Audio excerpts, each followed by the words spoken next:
All right, everyone. Well, we are having some trouble getting the live stream going onto Facebook. So we're just going to redirect people to Zoom. Can you see me, Jordan? I can see you and I can hear you loud and clear. Perfect. Yeah, All thanks. right. So I am here at the Foss Waterway Seaport in Tacoma. Thanks for your patience, guys. And I have Jordan Hanssen with me. Behind me here, I'll turn this around, is the amazing Or Northwest boat.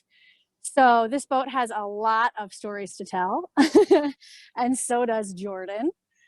So the first trip this boat went on, so it was built in 2005, and then in 2006 set the world record rowing across the North Atlantic.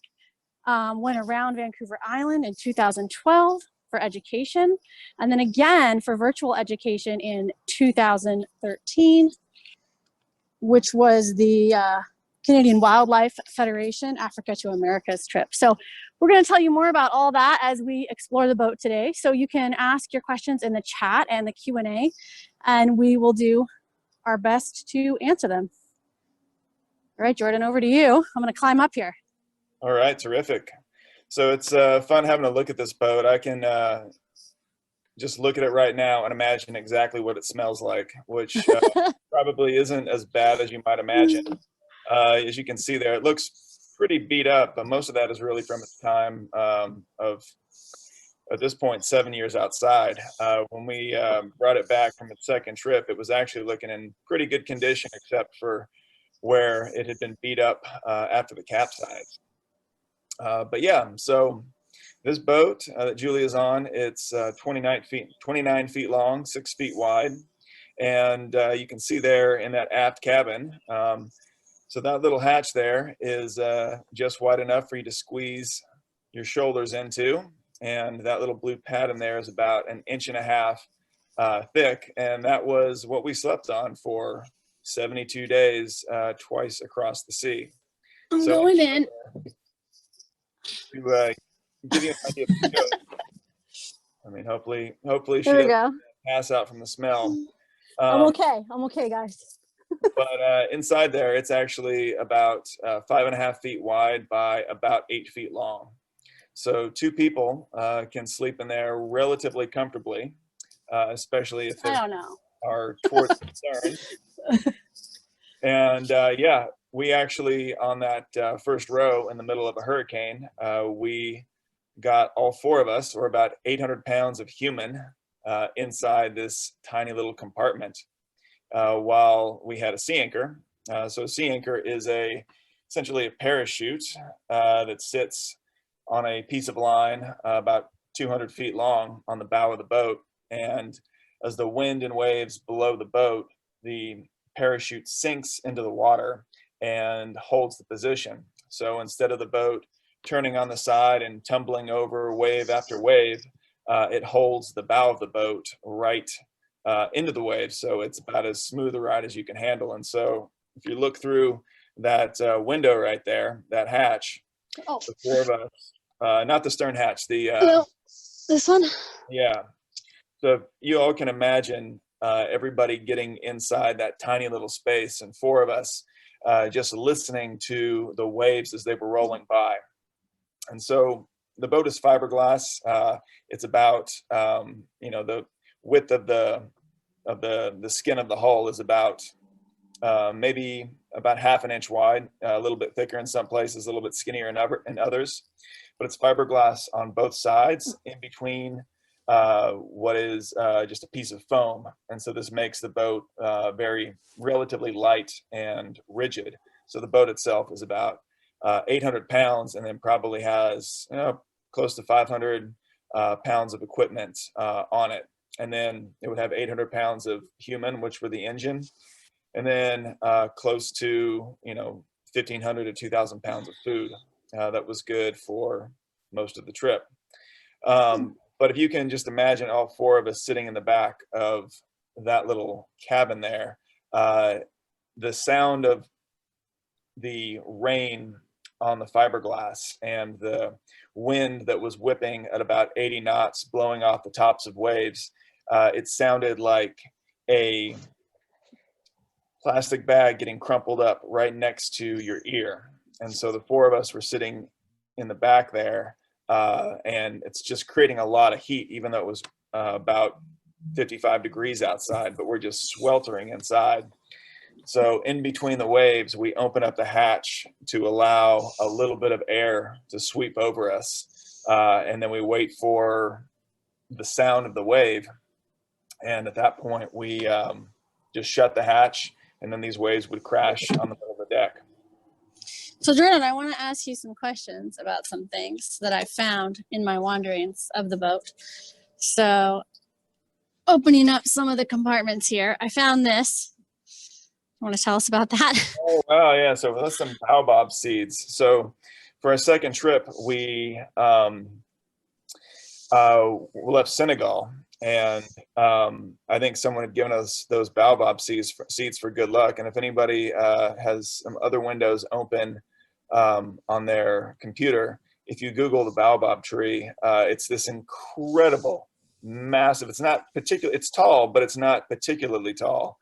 But the trunk of the Baobab tree is absolutely massive, and it's one of the more magnificent growing things I've ever experienced. And they're in a lot of places in Senegal. And so we ended up sticking around there for 55 days because our initial, so this all happened we left January 26th of 2013, and we had planned on leaving about a month earlier. But Hurricane Sandy had completely, messed up all the shipping. So we ended up being stuck in Senegal for a while, and which ended up being a really fortunate accident because we just fell in love with the country and the people, and had a chance to get to know that place on a much more intimate level than if we had just rushed and tried to get everything ready in 2 weeks. So someone ended up giving us some Baobab seeds that were in there. Yeah, they're still good. What's this? Let's see, what is that? I don't know. And is this some sort of like it looks important, like a wind chime made out of thread? Do you know what this is? Yeah, so I mean, that would be a sewing kit. And I mean, the thing about, when you're rowing across the ocean, you have to fix everything yourself. Right. There was a lot of stuff that we brought on the boat. I mean, it's always the question, well, we have to be able to have the tools to fix things. We don't know what's going to break, but we can take a wild guess at things that might break. And then we have to divide that by the space. So for those of you, looking in at these hatches down here, those hatches are about maybe 15, 16 inches wide and about maybe 22 inches long. And so those were all these middle compartments where we would have a lot of the food. And then these round hatches are about 10 inches wide. And inside there is some other relatively big compartments. And most of the compartments on this boat were filled with food. One of the exceptions is beneath one of those seats up there. It has batteries. And so the power system for this whole thing was both solar and wind panels, solar panels and wind generators. The first trip, I think we had about 200 watts of solar panel. And on this second one, we had like 430. Yeah, you can see some of those. Jordan, did you see the question come in about the electronics and the Q&A there? Electronics. No, I did not see that one. They said, I'm a marine electronics engineer specializing in sonar. What kind of electronics aid did you have? Let's see. So we had a bunch of scientific equipment that was actually, we sent that back to some scientists, but it would measure temperature, salinity, dissolved oxygen, dissolved CO2, and the pH of the water. And as long as we had power, we were running that the whole time. And that was some of the data that we were able to bring back. What you're looking at there is our little satellite dome, and that's one that you would see on, it's a relatively small dome, but very big for that little boat. And that's basically what we use to send back all of our information. So we had a satellite phone in addition to this dome as well. So we had two backups, and that whole dome was so that we could send video back from the middle of the ocean. But one of the things that you have to with a little boat like that rocks and rolls, we had to be, not just mindful of our power, but we had to make sure that we could really only transmit stuff on particularly calm days, because of the boat rocking on this X and Y axis, that made keeping a signal that could deliver video a lot more challenging. I'm gonna go back in here. We had GPS, AIS, and so GPS, it's a global positioning system, so that's pretty familiar. Everybody who has a modern smartphone, that's some kind of GPS device is inside of that.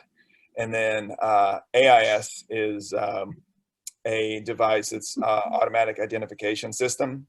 And so this is something that's required for all ships that are over 300 tons. But the fact is that it's just a really good device to have. And if you are on a, even a small boat, if you have the power to run it, it's a good idea.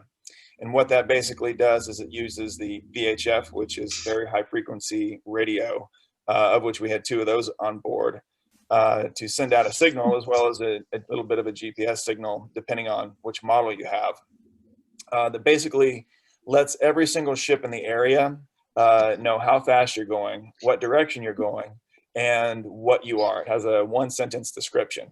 So right. I think it's over. Where is it, Jordan? Let's see. I think it's to the left of that on the wall. And there's a couple of questions coming in. Someone would like to know about the sliding seats. You can see this says AIS on it. And someone else wants to know what you did to those poor seals behind you. Well, I didn't do anything to those seals. I was just out for a row in another rowboat. This is out on Golden Gardens, and they were just hanging out. These are actually sea lions. These sliding seats, they're actually built very close to Tacoma in the Gig Harbor Boat Works. And so for those of you are familiar with rowing, I mean, rowing is pretty simple. Oar is a lever. It works on a fulcrum. So you're still good, Jordan. Adding a sliding seat to it allows the rower to apply a lot of their leg power. And so for these ocean rowboats, all of the guys that I rowed with came from a flat water rowing background. And so these are really very light, high performance boats that you can just pour power into, and having a really long, powerful stroke where you can take advantage of your legs just creates a lot of speed. But with this ocean rowboat, this thing is several thousand pounds, and having your legs, it's like, why wouldn't you take advantage of that? The boat is not going to go that much faster between rowing it with your arms or versus rowing it with your arms and legs. It's just a lot more sustainable if you're able to apply this leg power. So these particular seats are built a lot more robustly than anything you would ever see on a flat water rowing boat. Another question. Quinn wants to know, where and how did you brush your teeth? It's a good question. It was pretty simple. We would brush our teeth the same way anybody else would, but it's a really good question because when you're really, really tired, the idea of brushing your teeth after rowing for 2 to 4 hours seems like one of the last things you possibly want to do. But it's those little details that are really important to look after when you're rowing across the ocean. Any kind of habits that are good habits that you get into, eating at regular times, brushing your teeth twice a day, these things, keeping yourself clean. They don't become less important because you're out at sea. They become exponentially more important.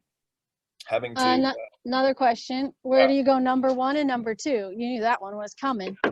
Yeah, that's, I'd say, probably the most popular question. And I think that what we used for number 1 and number 2 is probably not on the boat anymore. But basically, we just used we just used a 5-gallon bucket.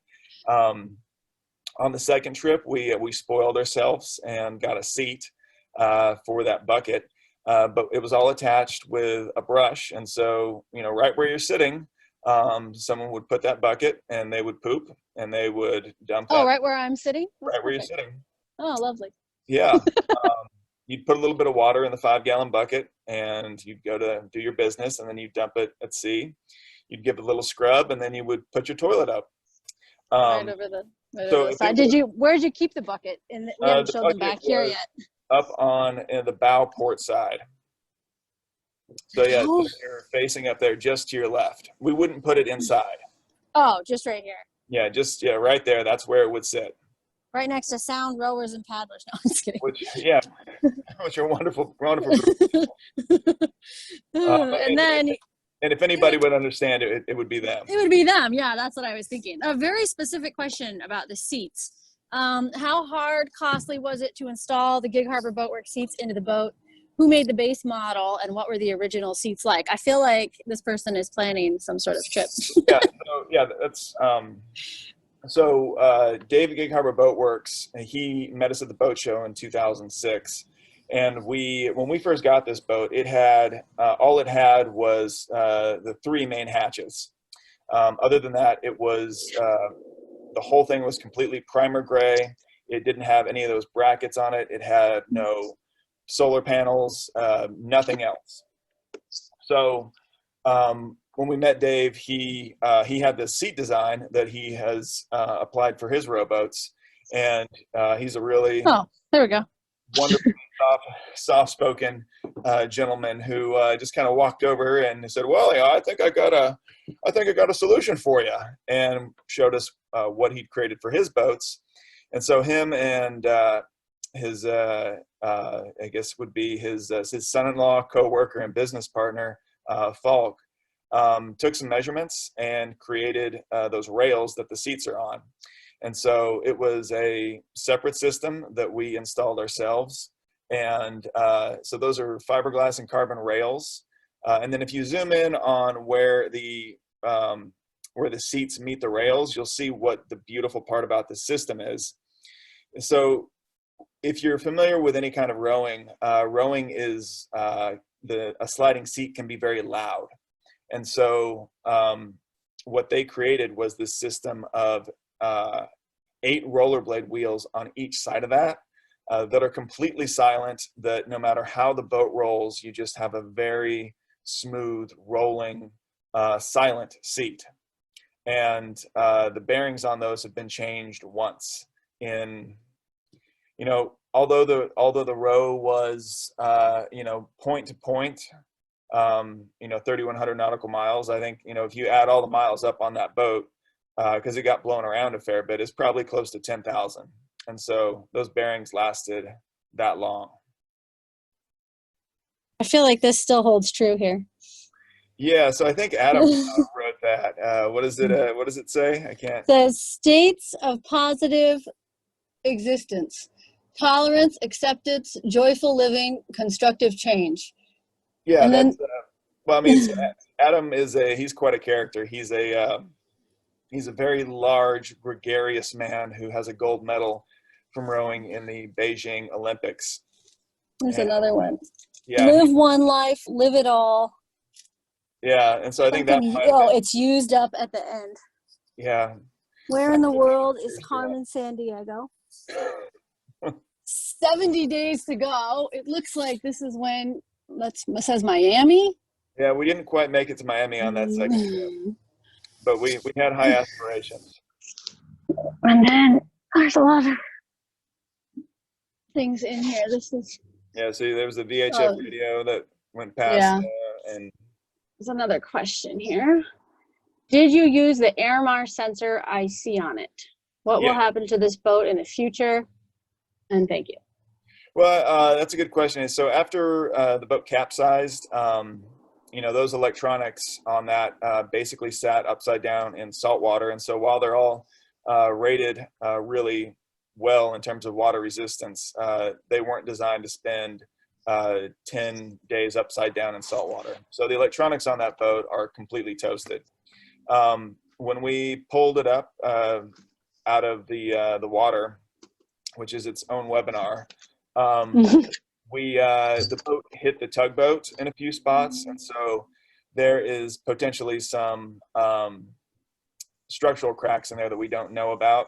And we found some things out about its design that kind of made me less confident that it was a boat that I'd want to row across the ocean in, or let anybody else do that. But the fact is that the boat did do these almost two trips across the ocean, and it is a sturdy boat. But I think right now, as it exists, it needs to serve as a museum piece, and that's what it's been doing for the last 8 years. Let's see, it's another question. Was there any danger of the boat sinking when it capsized?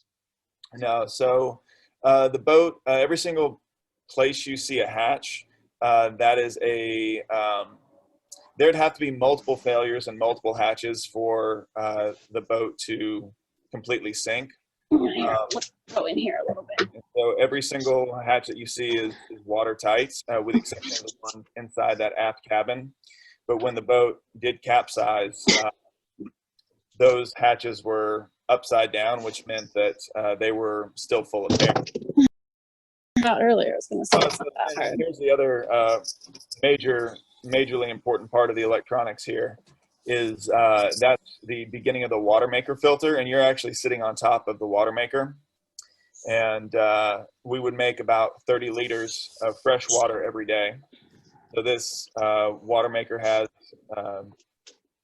three sets of filters that go to two separate pumps. There's a small electric pump, and then there's another one that has a great deal of pressure.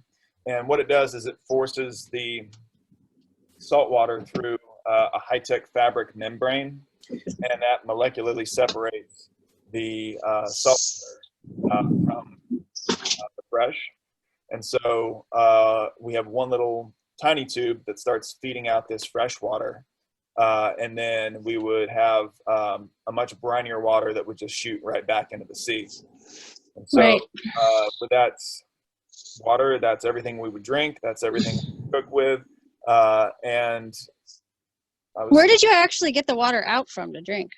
So if you go into that compartment that you're sitting on now, you'll see that there's a long, skinny black tube that we could just pull out into a This one? yeah, that really skinny one right there. So this one. it would take a while for it to work, and water makers become a lot better and can deal with a much higher volume with lower power. I mean, that one at this point is almost 13 years old. Right. Another question coming in. Ethan asked, what was the crew doing when the boat capsized? So it was actually on the 72nd or 73rd day of that trip. And I woke up that morning at about 6 o'clock, just very ramped up and ready to go. And it had not been a quick trip at all. Like we never had terrible weather behind us, but nothing was particularly friendly. So it was just slow, and we just kind of felt beat up.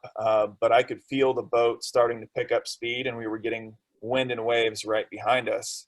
And Adam and Pat were on deck, and we were starting to surf down these waves, and they were excited about that, but they were tired and ready to finish their 4-hour shift that evening. And I got up and replaced Adam in the bow, and so we start steering down these waves. Adam goes in, Pat goes in, we start chit-chatting as Marcus, it's 6 a.m. in the morning. You're eating at the same time every day, which means that you're pooping at the same time every day. So Marcus gets on the bucket, and would have been right over there. Yeah, right in between, right where that seat is. So I'm rowing around, and Marcus is going to the bathroom, and it's just business as usual out at sea.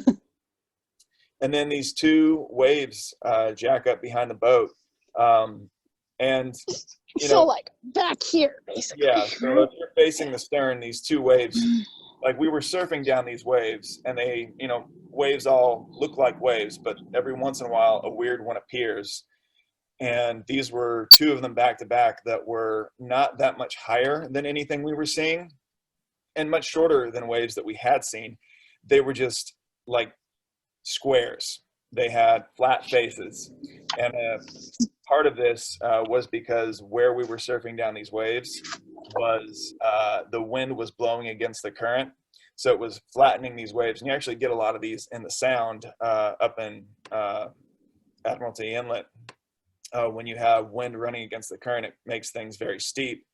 And the boat had handled these before, but that first wave hit and it just poured about 4,000 pounds of water on the deck, like someone just exploded fire hoses. So that whole deck was almost instantly filled with water as the wave rolled, like the crest of the wave rolled over the gunnels, and the gunnels are the side of the boat. So we were, and there's lots of drain holes there. I found them earlier. Holes, and those are all called scuppers. And but it overwhelmed the scuppers and it sank the boat down. And then that's when the second wave hit. And in the middle of that, Pat was, I mean, this all happened in less than 10 seconds. And so that first wave hit, Pat starts shutting the door because as we were rowing along, when it was rough outside, we would shut this door. But the boat just kind of spun into the sea, and Pat wasn't able to shut it in time. We were strapped in, but Marcus and I got thrown off the boat, and Adam and Pat they were upside down, and water was pouring into that cabin.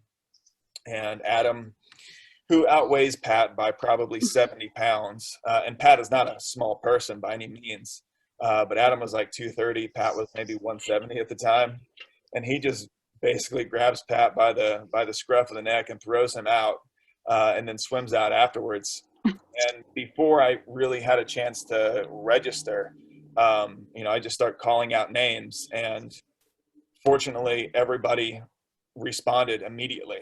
And so we were upside down, capsized in the middle of the sea. And at that point, once we established that nobody was hurt, we went to work with the plan B that we trained for but never wanted to use, which was get the lifeboat out or get the life raft out and turn on all of our beacons so that we could get help. Which you did. So it all worked exactly. Wow. And then you came back later and got the boat, right, after you were rescued. Yeah, I know we're getting towards the end of how much time we have right now, and I'd love to go into that story in greater detail because, I mean, that story, every time I tell it, it's a wonderful emotional drain, but it was one of the most exciting things that ever happened. For as terrible as that capsize was, everything that happened after that, almost seems like it was meant to be. Yeah, so we are getting to the end of the time here. I know we did start a little bit late too, but Jordan and I are going to do a series of these. And the next one that we're going to do, we will have a presentation. So Jordan can share some pictures and maybe some video from his trips, and hopefully Facebook and Zoom and everybody is, on everything. So unfortunately we weren't able to get this on Facebook Live this time, but I will post the video. We are recording this, so we'll go ahead and just post that on Facebook for anybody that wasn't able to tune in there.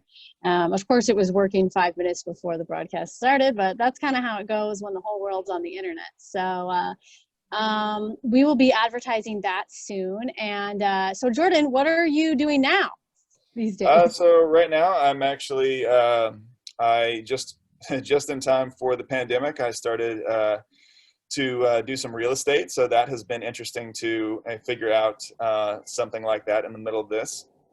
For the last 3 years, I'm taking people out on rowing tours for Airbnb.